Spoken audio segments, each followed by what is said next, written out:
Hace pocos días, el registro civil cristalizó una vieja aspiración del ciudadano Fausto Eloy Basantes Cárdenas. Le devolvió su identidad.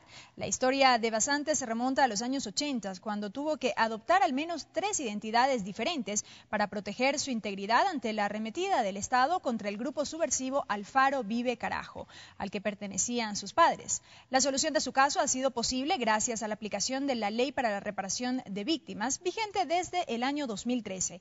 Este es el tema de nuestra siguiente entrevista.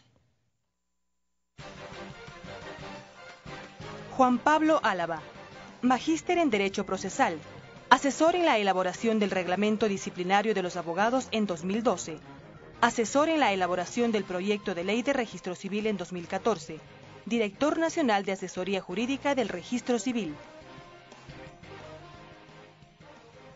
Doctor Álava, bienvenido, ¿cómo le va? Muchas gracias por la invitación. Bueno, empecemos para poner en contexto, y antes de aterrizar con el caso específico que fue pues noticia hace pocas semanas, que tiene que ver con el primer ejemplo de reparación de una persona que estaba buscando pues recuperar su identidad, el señor Fausto Eloy Basantes. ¿Cómo se aplica? Primero, ¿qué es la Ley de Reparación de Víctimas? Y luego, ¿cómo se aplica para ese tipo de casos? Perfecto. Bien, como lo estaban mencionando, efectivamente esta Ley de Reparación de Víctimas fue la materialización de una de las recomendaciones de la Comisión de la Verdad. Esta Comisión de la Verdad, creada por decreto ejecutivo en el año 2007. En la Ley de Reparación de Víctimas se establecen varias medidas de reparación. En el artículo 6 se establecen medidas de reparación y una de esas medidas de reparación es la reparación de la identidad de la persona.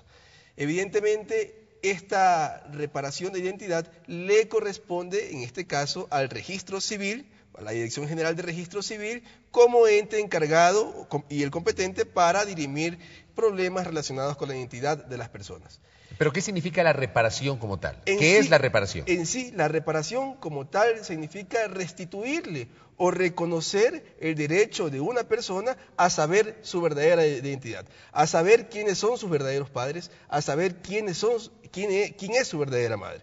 En este caso, en eso consiste la reparación de identidad, es devolverle a una persona o reconocerle que esta persona que venía manteniendo una identidad que no le correspondía, pueda hoy en día, mediante una inscripción de nacimiento, que el registro civil le reconozca su verdadera identidad. En eso consiste en sí la reparación como tal, y esta reparación evidentemente forma parte de un programa que fue creado por la Ley de Reparación de Víctimas. Este programa está a cargo de la Defensoría del Pueblo, y la Defensoría del Pueblo es la encargada en este caso de recomendar las reparaciones, y el Registro Civil se encarga de ejecutar lo que recomienda la Defensoría del Pueblo. Ahora bien, como decíamos al inicio de esta entrevista, el caso de Fausto Eloy Basantes Cárdenas es el primero en cuanto a reparación de identidad a propósito de la vigencia de la ley, pero una ley que está vigente desde el año 2013. Sí, evidentemente la ley está desde el año 2013. ¿Por qué no se lo ha hecho antes? Creo que es la pregunta. Porque no han existido otros casos. Exacto. Porque estamos hablando de más o menos un año y medio que ha pasado desde la vigencia de la ley. Sí. Este programa que se creó es exclusivamente voluntario. Es decir, si las personas no desean acogerse voluntariamente al programa, no hay poder humano que lo pueda obligar para que esta persona o las personas que están debidamente, los casos que están debidamente documentados por la Comisión de la Verdad, podamos nosotros de una u otra forma darles una vía para poder reparar tanto material como inmaterialmente.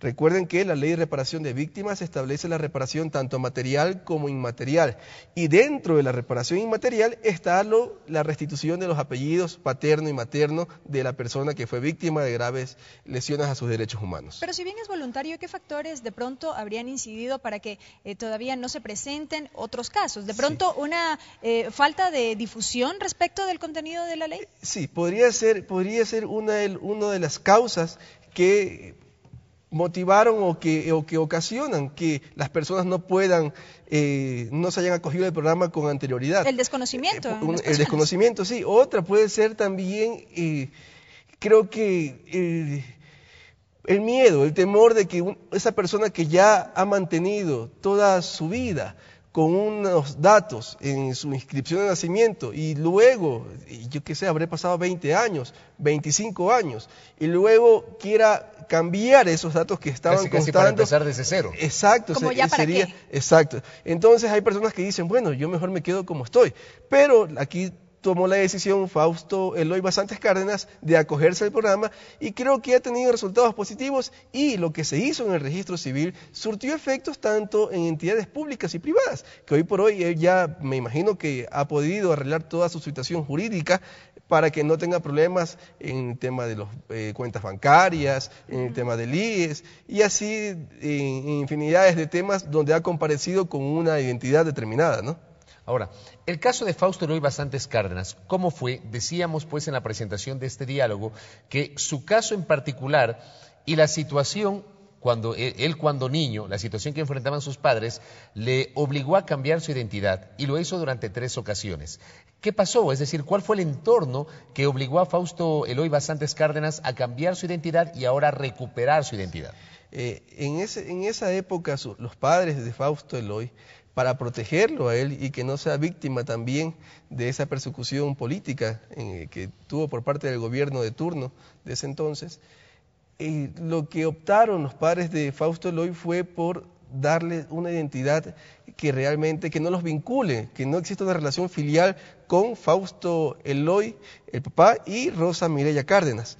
Entonces, en una primera ocasión, cuando él nació, en la ficha médica consta como Juan Carlos Dávila, y luego, posteriormente, lo hace un reconocimiento en el registro civil con otra identidad como Fausto Eloy Basantes Basantes Moreno. Entonces, esa es la segunda. Y luego tomó para poder salir del país como la identidad de Roberto Emilio Sierra. Entonces, estas identidades que tuvo que adoptar por causas ajenas a su voluntad, porque, repito, era para protegerlo del gobierno de turno en ese entonces. Entonces, lo que hicieron los padres es tratar de que no se vincule la relación filial paterna con Fausto Eloy, con el hijo, para que no pueda ser perseguido, ¿no? Entonces, y luego, como registro civil nos tocó una ardua tarea para poder ir rectificando o dejando sin efecto, más bien, todas las identidades que tuvo que adoptar anteriormente. Pero al haber tenido otras identidades que no correspondían a su identidad real, ¿no cometió él una ilegalidad? Es decir, hablamos de suplantación, falsificación de nombre, falsificación de documentos, etcétera. Ahí en esa parte, como siempre se lo ha venido sosteniendo, creo que eso ya fue ponderado por la Asamblea al momento de expedir la Ley de Reparación de Víctimas.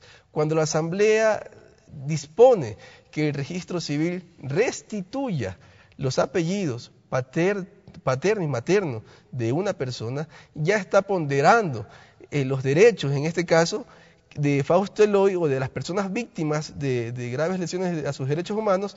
Ponderó la Asamblea y dice, bueno, por más que en su momento no se haya enmarcado esa inscripción al ordenamiento jurídico, bueno, tampoco podemos desconocer que esa problemática no fue originada de manera voluntaria, sino más bien por un temor real que existía en ese entonces para proteger la vida de una persona. Entonces creo que eso ya fue discutido en el Pleno de la Asamblea y por eso hoy por hoy tenemos una ley de reparación de víctimas que ya claramente establece la restitución de los apellidos materno y paterno de una persona.